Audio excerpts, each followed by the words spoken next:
사도 바울의 선교 여행이 이제 마무리되어가는 3차 전도 여행이라고 정확히 말해야 되겠죠. 마무리되어가는 그 상황에 놓여 있습니다. 사도 바울은 드로아에서 밤이 새도록 주님의 말씀을 전하였습니다. 그 중에 한 사건이 있었죠.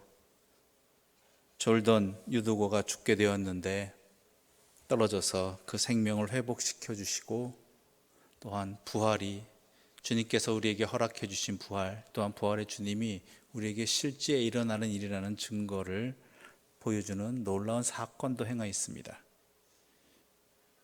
드로아에서 7날을 머물렀던 바울은 또한 이곳을 떠나 아소로 출발합니다.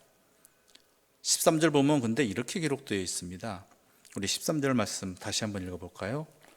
우리는 앞서 배를 타고 아소에서 바울을 태우려고 그리로 가니 이는 바울이 걸어서 가고자 하여 그렇게 정하여 준 것이라.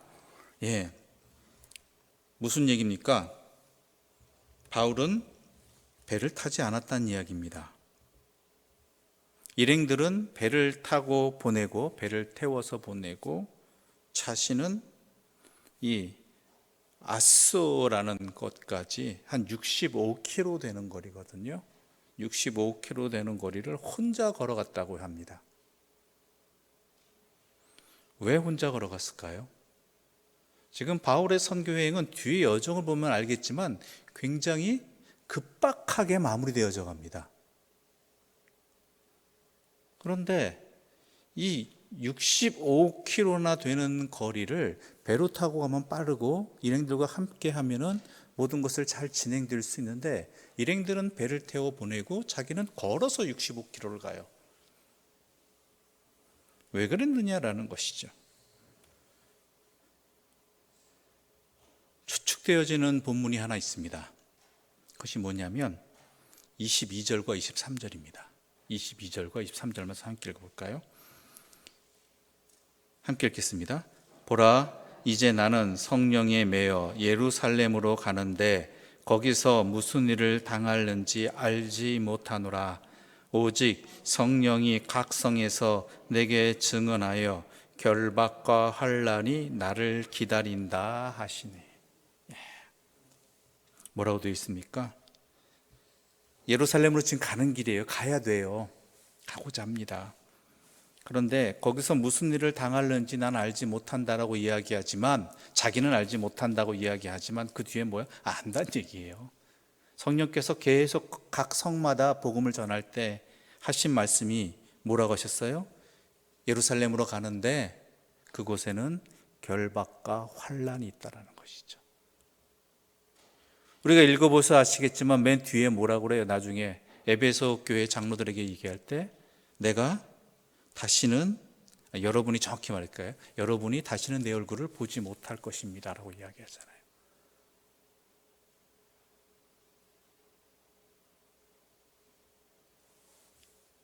그러니까 이 추측되어지기는 이 시간, 이 아소까지 걸어가는 이 65km 되는 이 시간은 왜 바울이 홀로 외로이 그 거리를, 그 시간을 혼자 보냈는지 여기에서 우리가 조금은 추측할 수 있습니다. 가기 싫은 길이죠. 그렇죠? 우리 주님도 그랬잖아요. 예루살렘을 향해 가는 길, 순교의 길을 걸어가실 때 가기 좋으셨겠습니까? 그럼에도 불구하고 그 길은 걸어가야 되는 길이라는 것이죠. 그러니까 이게 두 가지 마음이에요. 가야 합니다. 갈 수밖에 없습니다. 그러나 가기 싫습니다. 그런 경우도 여러분들 종종 있잖아요. 해야 되는 건 알겠는데 하기가 싫은 걸 넘어서서 할 수가 없어요. 진짜 결박당하고 환난이 있다라는 얘기입니다. 또 나중에 뭐예요? 다시 이 사람들을 못 볼 것이다라는, 그것을 성령이 나에게 알려주셨다는 거예요. 계속 각 성마다 알려주셨다는 것이죠. 각 성에서 복음 전할 때마다. 그런데 이제 지금 막상 그 길을 가야 돼요. 그러니 어떻게 했어요?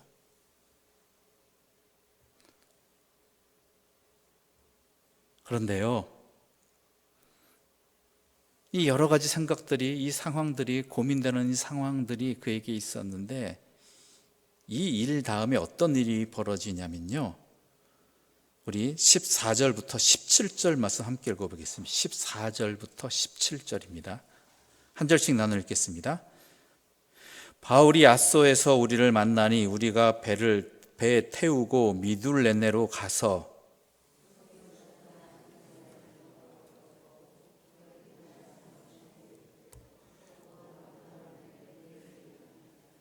바울이 아시아에서 지체하지 않기 위하여 에베소를 지나 배 타고 가기로 작정하였으니 이는 될 수 있는 대로 오순절 안에 예루살렘에 이르려고 급히 가미러라.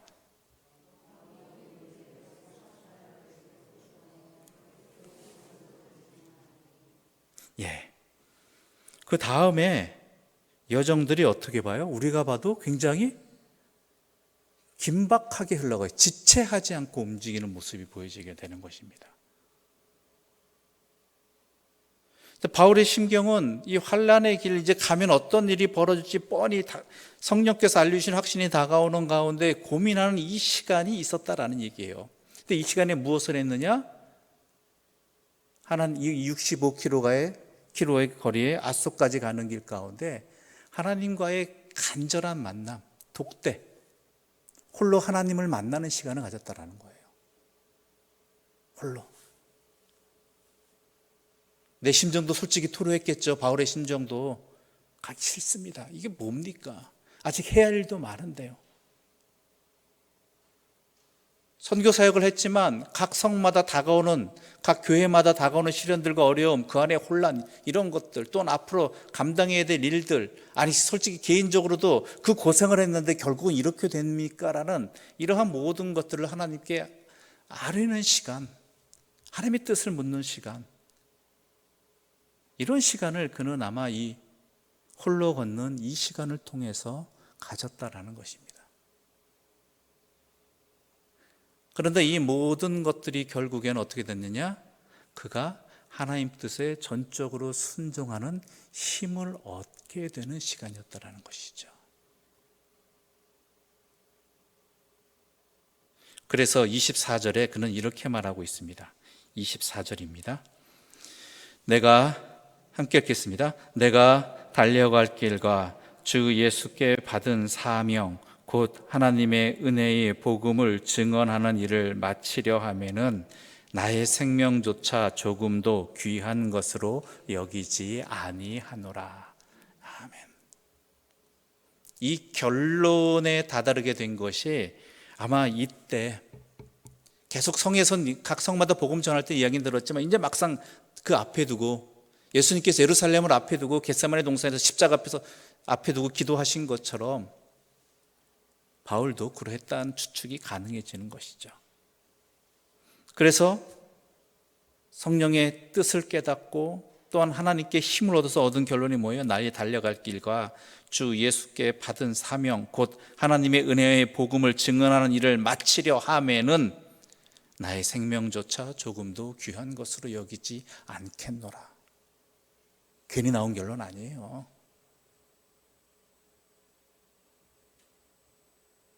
우리도 마찬가지예요. 이러한 고민되는 상황 또한 질 수 없는 힘, 질 수 없는 십자가의 길, 짐 이런 것들이 우리에게 항상 다가온다라는 것이죠. 그럴 때 우리에게 가장 필요한 해결의 열쇠는요, 하나님과 독대라고 표현해야 될까요? 하나님과 나만의 시간을 갖는 거예요.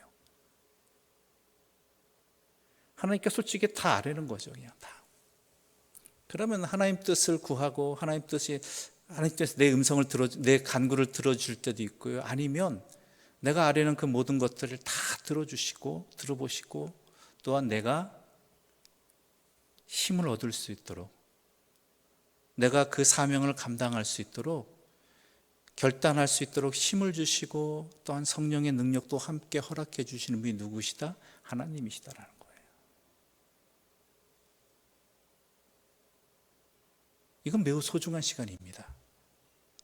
우리 각자에게 모두 어찌 보면 필요한 시간이에요. 다른 표현으로 하자면 광야의 시간이라도 이야기할 수 있겠죠. 오직 하나님과 나만의 시간. 바울은 그렇게 해서 힘을 얻은 것입니다. 결론을 얻은 것이에요. 그래서 그 다음에 어떻게 해요? 불이 나게 가버려요. 불이 나게.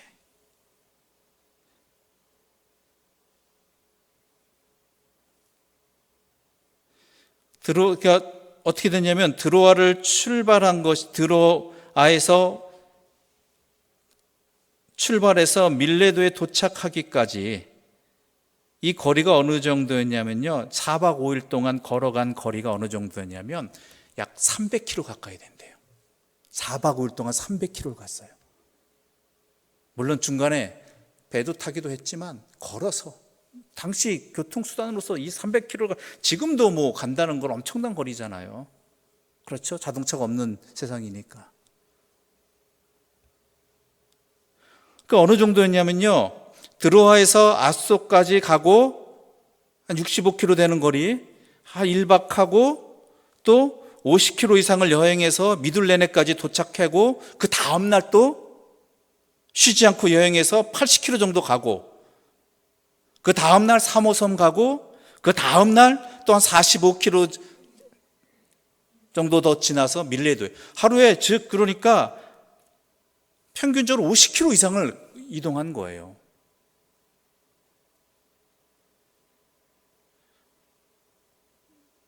군인들 행군하는 것, 행군함으로 친다면 이건 엄청난 거리잖아요. 그렇죠? 그것도 매일매일 쉬지 않고 4박을 동안 끊이지 않고. 이 길이 어떤 길입니까?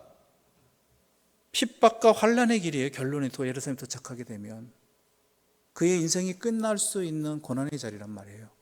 그런데 이 하나님과 독대하는 시간을 통해서 하나님의 뜻을 깨닫고 하나님께 힘을 얻어서 그는 지체하지 아니하고 달려갔다라는 것, 멈추지 않았다라는 것.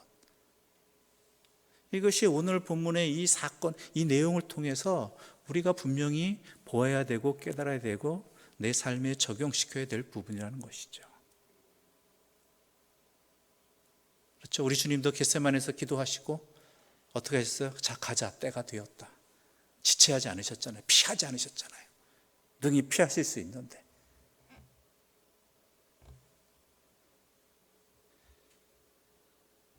어느 정도였냐면요, 우리 16절 말씀, 16절 17절 제가 읽어볼게요. 바울이 아시아에서 지체하지 않기 위하여 에베소를 지나 배 타고 가기로 작정하였으니 이는 될 수 있는 대로 오순절 안에 예루살렘에 이르려고 급히 가미로라. 지체하지 않고 급히 갔다고 되어 있잖아요. 그런데 에베소가 그 중간에 있어요. 에베소가 어떤 곳인지 여러분 아시잖아요. 바울이 3년 동안 복음을 전한 곳이에요. 그 선교 사역 속에서 3년 동안에 복음 전한다는 것은 매우 길게 있었다라는 것이죠. 그곳에 1년 만에 지나가는 길이에요. 그러면 안부 묻고 싶잖아요. 어떻게 지냈는지, 또한 걱정했던 일 어떻게 잘 풀려지고 있는지 이러저러고 싶단 말이에요. 만약에 바울이 그곳을 지나가면서 에베소를 들리지 않고 지나갔다고 사람들이, 에베소 사람들이 소식 들었으면 매우 서운했을 거예요. 아무리 바빠도 그렇지 하루 낼 시간이 없었느냐. 그렇잖아요. 드로아에서는 일주일간 있어서 놓고 굳이 가는 이 길에 3년 동안에 함께 있었고 1년 만에 이곳을 지나가는데 아무 소식 없이 가다니 이건 말이 안 된다라고 생각할 수 있겠죠. 바울도 왜 안 찾아가고 싶었겠어요. 3년이나 있었는데 그곳에. 그런데 그는 그의 목표점이 어딘지, 달려갈 길이 어딘지 알았기 때문에 그는 멈추지 않았어요. 대신 에베소 교회를 향한 사랑과 염려는 변함없었죠. 그래서 어떻게 해요? 가면은 붙들려 버리니까 뭐라 그래요? 거기 있는 사람들, 에베소 교회에 있는 장로들을 밀레도로 불러오는 거예요. 밀레도에서 잠깐 우리 만납시다. 내가 당신들을 잊은 것 아니고 당신들을 향한 사랑, 당신들이 나를 향한 그 모든 감사, 사랑 잊지 않은 것 아니다. 잊은 것 아니다. 그러나 나는 달려갈 길을 가야 되고, 하지만 그럼에도 불구하고 에베소 교회의 여러 가지 상황들이 알고 싶고 또 염려되는 것들이 있어 놓으니까, 부탁하고 싶은 것도 있으니까 당신들만, 대표들만 와우십시오. 이렇게 된 것이죠.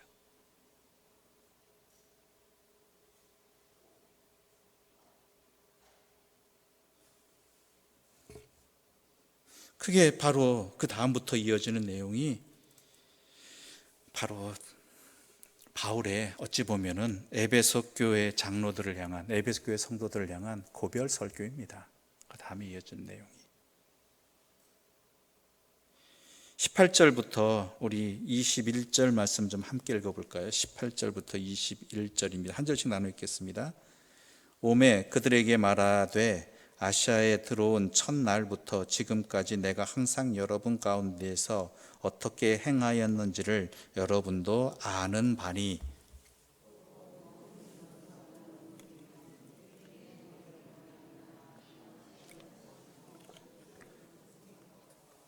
유익한 것은 무엇이든지 공중 앞에서나 각 집에서나 거리낌 없이 여러분에게 전하여 가르치고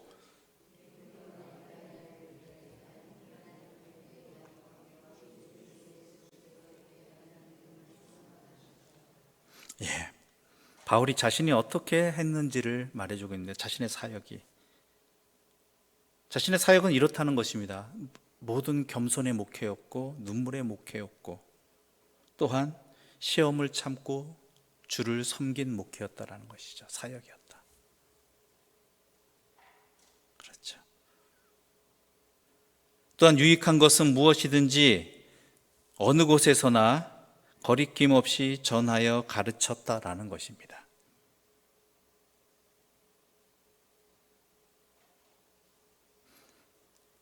바울이 이 얘기를 왜 했을까요? 난 이렇게 당신들에게 수고하였다. 고생하면서 당신들을 가르쳤다. 복음을 전했다. 이게 아니라 중요한 것은 바울이 왜 이 말을 에베소 교회 장로들에게 했느냐? 당신들도 이렇게 해야 된다라는 거예요.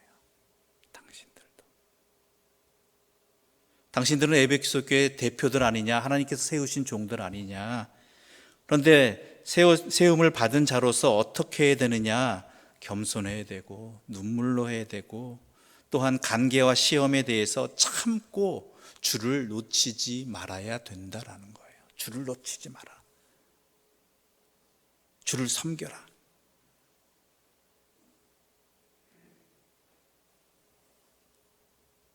그러니까 모든 상황에서 이것 안 놓치면 된다라고, 이대로 하면 된다라고 해요. 내가 한 것과 같이 나도 하나의 본이지 내가 자랑하고자 하는 것이 아니라 당신들도 이렇게 하였으면 되겠다. 이 방법대로 해라라는 것이죠.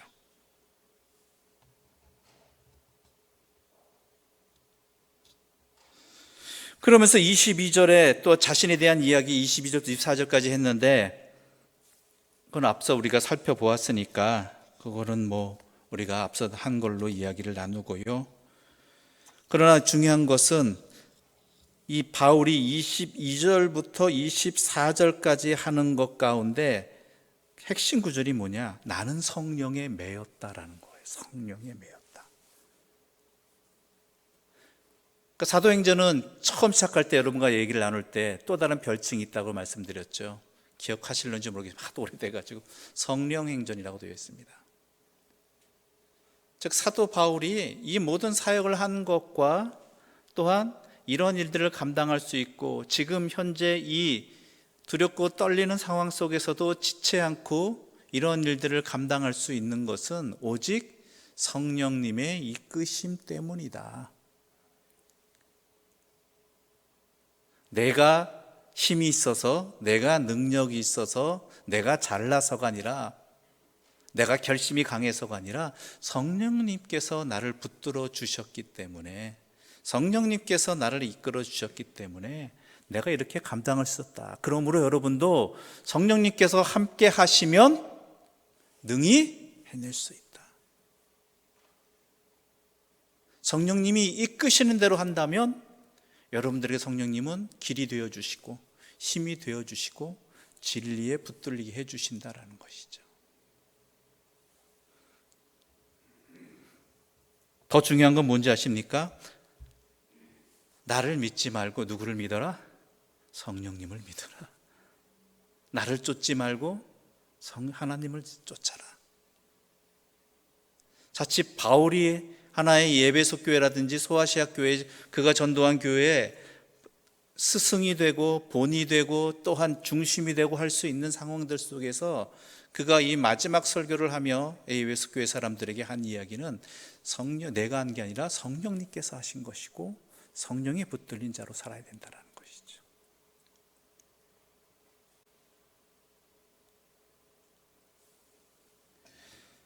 그러면서 이렇게 이야기합니다. 계속해서 25절부터 27절의 말씀 함께 읽어보겠습니다. 25절부터 27절 함께 읽겠습니다. 보라, 내가 여러분 중에 왕래하며 하나님의 나라를 전파하였으나 이제는 여러분이 다 내 얼굴을 다시 보지 못할 줄 아노라. 그러므로 오늘 여러분에게 증언하거니와 모든 사람의 피에 대하여 내가 깨끗하니 이는 내가 꺼리지 않고 하나님의 뜻을 다 여러분에게 전하였음이라. 아멘. 바울은 특히 이렇게 말합니다. 27절에 내가 꺼리지 않고 하나님의 뜻을 다 여러분에게 전하였습니다. 이 꺼린다라는 표현이 피하다 물러서다라는 뜻을 가지고 있는 헬라어에서 나왔다고 합니다.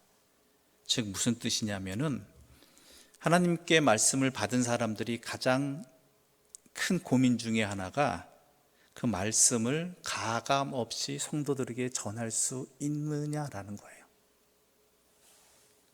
저도 항상 고민이 되는 부분이거든요. 듣기 불편한 이야기들이 많죠. 그렇죠? 또한 각자의 생각과 다른 이야기들도 많고요. 그러나 분명한 것은 이것들을 가감 없이 전해야 된다는 것입니다. 가감 없이 전한다는 것은 이 말씀을 전했을 때 받는 사람도 있지만 듣지 않는 사람도 있다는 거예요. 거부하는 사람도 있다는 거예요. 뻔히 다 알죠. 이 말씀을 준비하고 있는데 전해야 되는데 이거 불편해야겠다. 이거는 걸린다. 저런다. 안 듣겠다. 뭐라고 하겠다. 지금은 뭐라고 안 하겠지만 나중에 마음에 품었다가 때 되면 나를 공격하는 그 말로서 삼겠지. 이런 생각들이 다 또 바울이라고 안 그렇겠어요. 때로는 이렇게 전했지만 그렇게 듣지 아니하고 잘못 듣는 경우도 있어요. 그렇죠? 여러분도 경험해봤죠? 나는 분명히 그런 말을 한 게 아닌데 이상하게 꼬이는 경우가 있단 말이에요. 오해되어지고. 이러한 모든 것들이 이어질 수 있는 상황들이죠. 사도 바울도 그런 거 경험 안 했겠습니까? 그럼에도 불구하고 사도 바울이 말합니다. 나는 내가 꺼리지 않고 하나님의 뜻을 다 여러분에게 전했습니다 라고 이야기하는 거죠.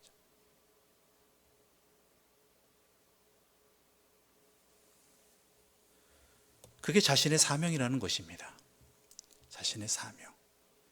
여러분의 사명도 마찬가지입니다. 여러분들이 행하는 것, 전하는 것들이 모든 사람들에게 다 받아들여진다고 생각하지 마세요. 오죽하면 주님께서도 들을 수 있는 자는 들을지어다라고 이야기하셨어요. 똑같은 이야기를 하여도 어떤 사람은 듣는가 하면 어떤 사람은요 어떻게 해요? 그것을 가지고 꼬투리를 잡는 사람도 있고요. 도리어 해코지 하는 사람, 오해하고 해코지 하는 사람들도 있다라는 거예요.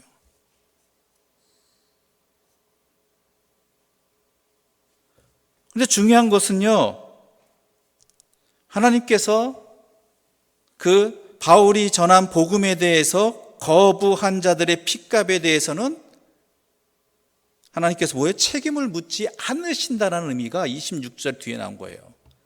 그러므로 내가 오늘 여러분에게 증언하거니와 모든 사람의 피에 대하여 내가 깨끗하니. 즉 바울이 전했는데 그 말씀을 듣지 아니한 사람들의 그 죄값에 대해서는 하나님께서 바울에게 책임을 묻지 않으신다는 거예요. 그 사람의 책임이라는 거예요.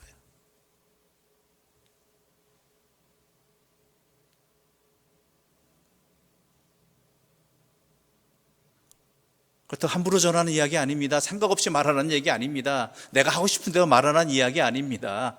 성령님께서 온전히 주시는 하나님의 말씀을 가지고 이야기하는 거예요.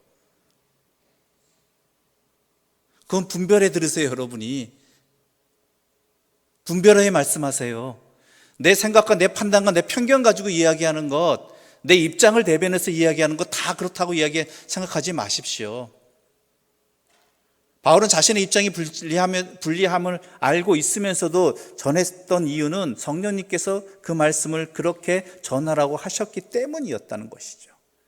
그래서 나온 결과들에 대해서 들으면 감사한 일이고 제일 좋은 일이고, 그렇지 아니하고 오해하고 거부하는 것에 대해서는 하나님께서 바울의 책임은 묻지 않으신다라는 것이죠.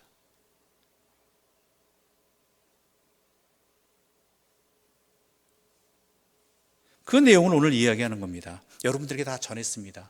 그러나 여러분들 가운데에도 듣지 아니한 사람들, 거역한 사람들, 오해한 사람들, 이런 사람들도 있겠지만 그것에 대해서 하나님께서 나에게 책임을 묻지 않으신다고 하셨고, 그러므로 담대히 전하라고 하셨기 때문에 나는 다 전합니다. 이것이죠.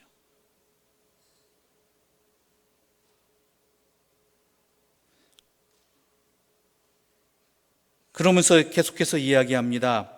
중요한 내용은 28절부터 35절까지의 말씀이에요. 이러한 생각들이 있지만 이게 원칙이고, 그 다음에 에베소 교회 장로들에게 이렇게 이야기합니다. 뭐냐면 에베소 교회가 당시에요, 바울의 제3차 전도여행이 가장 중요한 중심지였거든요. 그만큼 또한 바울의 적대하는 사람들도 많았어요. 반면에 열매도 또한 풍성한 곳이었죠. 그런데 에베소 교회의 싸움은 아직 끝나지 않았어요. 그것을 바울은 뻔히 아는데 자기가 가서 뭐 할 수도 없는 상황이잖아요. 그래서 대표들을 불렀잖아요. 불러서 뭐라 합니까? 앞으로 이러저러한 어려움들이 다가올 것인데 그것에 대해서 어떻게 해야 되는가, 어떠한 중심을 가지고 에베소 교회를 지켜내고 성도들을 돌보고 하나님의 뜻을 섬기겠는가, 이것을 무장시켜주는 내용이 오늘 본문 28절부터 이어지게 되는 것입니다. 28절 말씀 우리 함께 읽어보겠습니다. 28절입니다. 여러분은 자기를 위하여 또는 온 양떼를 위하여 삼가라. 성령이 그들 가운데 여러분을 감독자로 삼고 하나님이 자기 피로 사신 교회를 보살피게 하셨느니라. 아멘. 첫 번째 뭐라고 해요? 삼가라.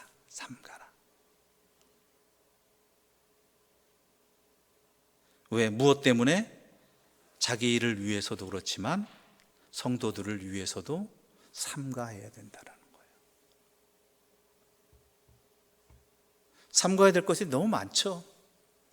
내가 하고 싶은 말도 있고, 내가 주장하고 싶은 말도 있고, 내가 또한 먼저 신앙생활하고 경험한 자로서 내세우고 싶고 주장하고 싶은 말도 있다는 거예요. 그러나 그 이전에 먼저 내 자신과 온 양떼를 위해서 삼가라. 바울의 대표적인 예가 제사 음식에 관한 부분이잖아요. 바울은 분명히 말합니다. 난 그 음식이 제사 음식이고 뭐고 나하고는 상관없다. 그러나 내가 삼가하는 것은 무엇 때문이다? 나를 바라보고 나로 내 행동으로 인해서 시험받게 될 또 다른 성도들 때문에, 그것 때문에 하나님의 뜻이 가려지고 하나님의 길이 또한 그들에게 어려움이 될까 봐 내 삶을 스스로 삼가한다라고 이야기하는 것입니다. 그러면서 또한 거기에 멈추지 않고 이야기합니다. 무엇을 마시거나 무엇을 먹거나 무엇을 위해서 하라? 다 하나님의 영광을 위해서 하라라.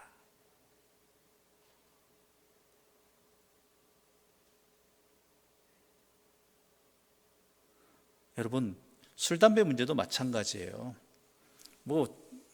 그거 뭐 어떠냐? 천주교는 신부님도 술 마시고 담배 피는데, 물론 틀린 얘기는 아니에요. 중요한 것은 뭐냐면, 신앙은 나 혼자만의 신앙이 아니라 나와 함께하는 다른 동역자들이 있다는 거예요. 동역자들이 있는데 그 동역자들이 무엇이냐? 다 나와 같은 생각을 갖고 있는 사람은 아니라는 거예요. 기독교인이라면, 교회 다니는 사람이라면 이러저렇다라는 하나의 기준들이 있어요. 생각들이 있어요. 그것이 역사적으로 뭐 근거가 있건 어떻건 간에 중요한 것은 그것을 통해서 그리스도인들은 이런 사람이다라는 기대치를 갖고 있다는 것이죠. 그런데 그것이 어긋나 버리면 중요한 게 뭔지 알아요? 더 중요한 걸 잃어버려요. 아예 복음에 대한, 그리스도인이 왜 그래? 교회 다닌다면서 왜 그래? 이러면서 더 중요한 본질인 복음을 전하는 길을 놓쳐버리게 된다는 것이죠. 그 상대방이 복음에 대해서 깨닫고 또한 복음의 깊이가 더 깊어짐으로 인해 내 생각을 이해하고 또한 거기에 중심을 찾게 된다면 모르겠지만, 그렇지 않다라면 함께 신앙생활하는 공동체를 위해서, 또한 나를 통해서 신앙생활이 어떤 것인지, 교회가 어떤 것인지, 예배가 어떤지, 하나님이 어떤 것인지를 바라보고는 있는 그 사람들을 위해서 나는 삼가하고 지켜주고 조심해야 되고 살펴야 되는 거예요. 그것 때문이에요. 다른 사람 시험 들게 하지 말아야 된다는 것이죠. 바울도 그래서 온 양떼를 위하여 삼가라라고 얘기하잖아. 그렇잖아요. 최소한 다른 사람을 복음 안으로 이끌어서 그를 복음 안에서 영접하게 하고 구원받게 하는, 진짜 진정한 하나님의 종으로 삼는 그 사역까지는 감당하지 못한다 할지라도요, 다른 사람들이 복음의 길을 가는 데 있어서 가로막는 장애물은 되지 말아야겠죠. 그렇죠?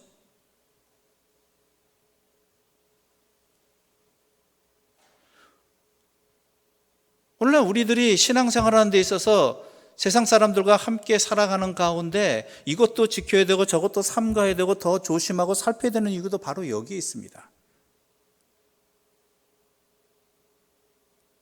우리는 능히 감당해낼 수 있고 이해할 수 있고 또한 이겨낼 수 있을 수 있습니다. 그런데 뭐냐면 세상 사람들이 생각하기에 교회가, 그리스도인들이 왜 저러느냐라는 이러한 오해를 하게 되고 또한 생각을 갖게 되면은 복음의 길이 막혀지는 거예요. 우리가 이미 이 코로나19 사태를 통해서 너무 많이 겪었잖아요. 신앙이 약한 분들, 또한 신앙에 대해서 잘 모르지만 그래도 그리스도인에 대해서 생각을 갖고 있던 사람들이 코로나19 사태에서 나타난 교회들의 모습을 통해서 어떻게 돼요? 완전히 벗어나게, 왜 그러느냐고, 목사가 왜 그러느냐고, 교회가 왜 그러느냐고 그러고 자기들만 안다고 그러고. 그래서 우리가 삼가해야 되고 조심해야 되고 또한 살펴야 되는 거예요. 먼저 믿은 자로서.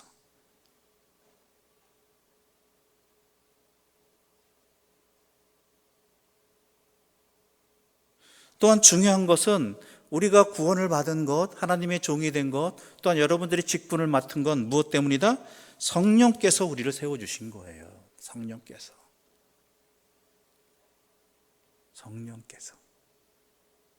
물론 여러분들이 수고하고 또 우리 교회가 투표하고 또한 여러분들이 스스로 믿고 이런 섬기고 헌신한 모든 것들이 있겠지만, 중요한 것은 이 모든 것들이 다 성령의 역사 아니면 안 된다라는 거예요.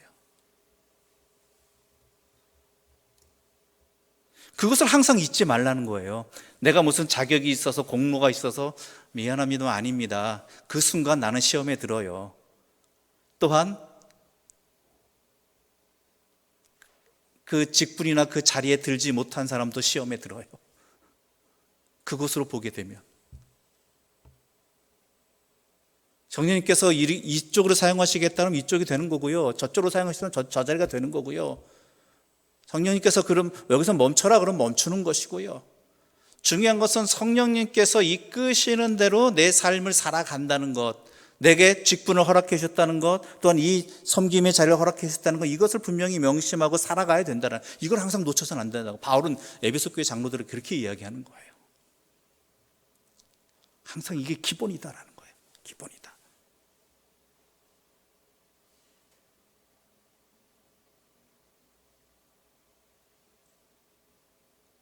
그리고 또 다른 의미 뭐예요? 내가 능력이 부족하고 자격이 없지만 성령님 의존해서 성령님께서 나르셨으니까 사용하시니까 어떻게 해요? 성령님께서 힘을 주심을 믿고 성실히 최선을 다해 감당해내라는 거죠. 성령님께서 내 힘으로 하는 게 아니라 성령님의 이끄심과 성령님의 힘으로. 그러니 너무 교만하지도 말고 너무 약해지지도 말아라. 담대하라고 이야기하는 거죠. 대신 겸손하라. 또한 29절과 30절 이렇게 말하고 있습니다. 29절과 30절 함께 읽어보겠습니다. 내가 떠난 후에 사나운 이리가 여러분에게 들어와서 그 양떼를 아끼지 아니하며 또한 여러분 중에서도 제자들을 끌어 자기를 따르게 하려고 어그러진 말을 하는 사람들이 일어날 줄을 내가 아노라. 예.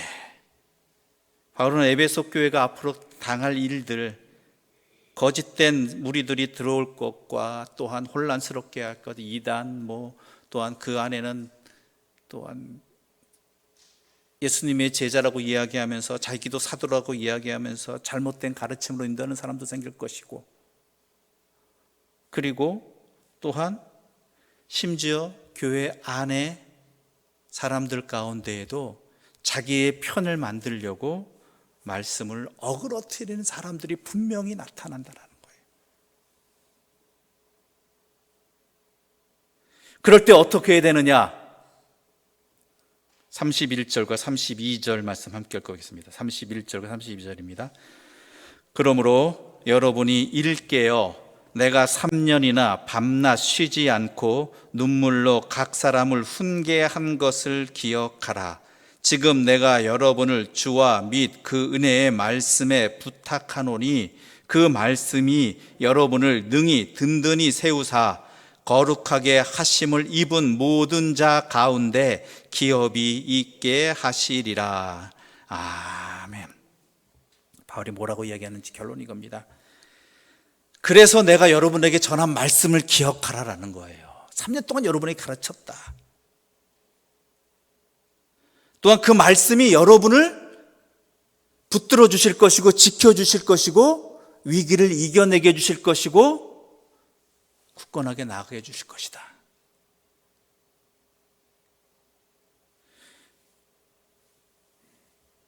즉 중요한 것은 이 모든 것을 해결할 수 있는 길은, 유혹에 빠져들지 않는 길은, 위기를 극복할 수 있는 길은, 내 자신을 신앙을 제대로 지켜나갈 수 있는 길은, 그 길은 어디에 있다? 은혜의 말씀에 있다. 하나님의 말씀에 있다. 다른 어떤 해결책 얘기 안 해요. 바울은 이 한 가지만 얘기해요. 하나님의 말씀에 있다. 왜요? 하나님의 말씀은 전능하신 하나님께서, 전지전능하신 하나님께서, 모든 것을 다 하시는 하나님께서, 우리를 가장 사랑하시는 하나님께서 우리가 하나님의 자녀로 살아갈 수 있도록 그 길을 이미 말씀해 주셨고, 또한 오래전 말씀이라 할지라도 항상 우리에게 성령님을 통해서 지금 현실 가운데 앞으로의 모든 것 가운데 깨닫게 해주시고 나아갈 길을 알려주시고 어떻게 해야 될지를 알려주시는 하나님의 지혜의 말씀이기 때문이죠. 은혜이기 때문에.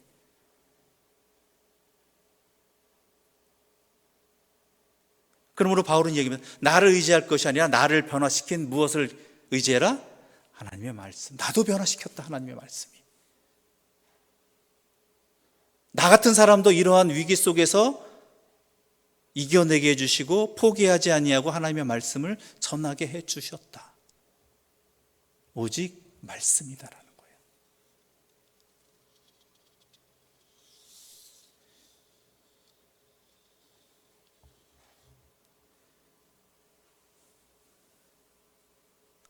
그러니까 중요한 해결책은 많은 것을 바울은 이야기하고 싶었을 거예요. 그런데 이야기할 수 없잖아요. 시간도 없고.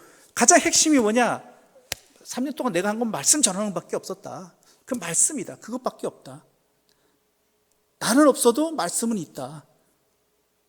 그 말씀이 앞으로 다가오는 모든 상황들 속에서 내 자신과 우리 교회 공동체와 우리의 가정을 지켜주는 유일한 방법이다라는 거예요. 이 얘기는 말씀대로 행하라예요. 말씀대로 행하라.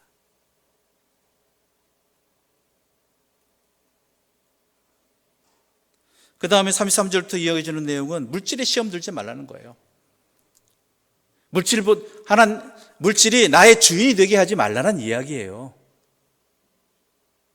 나의 참 주인은 누구이시다? 여호와 하나님이시다라는 거예요. 이건 목사도 마찬가지고요. 교회도 마찬가지고요. 자칫 시험에 드는 가장 주된 요인은 물질이 주인이 될 때예요.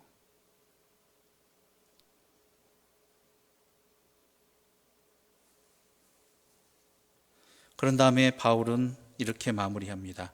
우리 함께 36절부터 38절까지 읽어볼까요? 이 말을 한 후 무릎을 꿇고 그 모든 사람과 함께 기도하니 다 크게 울며 바울의 목을 안고 입을 맞추고 다시 그 얼굴을 보지 못하리라 한 말로 말미암아 더욱 근심하고 배에까지 그를 전송하니라. 아멘. 기도드리겠습니다. 하나님 아버지, 바울이 제3차 전도여행을 마무리하면서 보였던 이 말씀의 기록을 통해 우리 자신을 돌아보게 해주시고 또한 이 환난 속에서 어떻게 해야 되는지 깨닫게 해주시는 귀한 진리를 주신 것 감사합니다. 그 모든 환난과 또한 내가 져야 될 십자가의 길 앞에서 힘들고 어려울 때 주님을 찾게 하여 주시옵고 주님을 통해 힘을 얻게 하여 주시옵소서. 또한 우리에게 다가오는 많은 시련들이 우리로 하여금 그 바람에 흔들리게 만들고 그 무서운 풍랑에 두렵게 만들어 버립니다.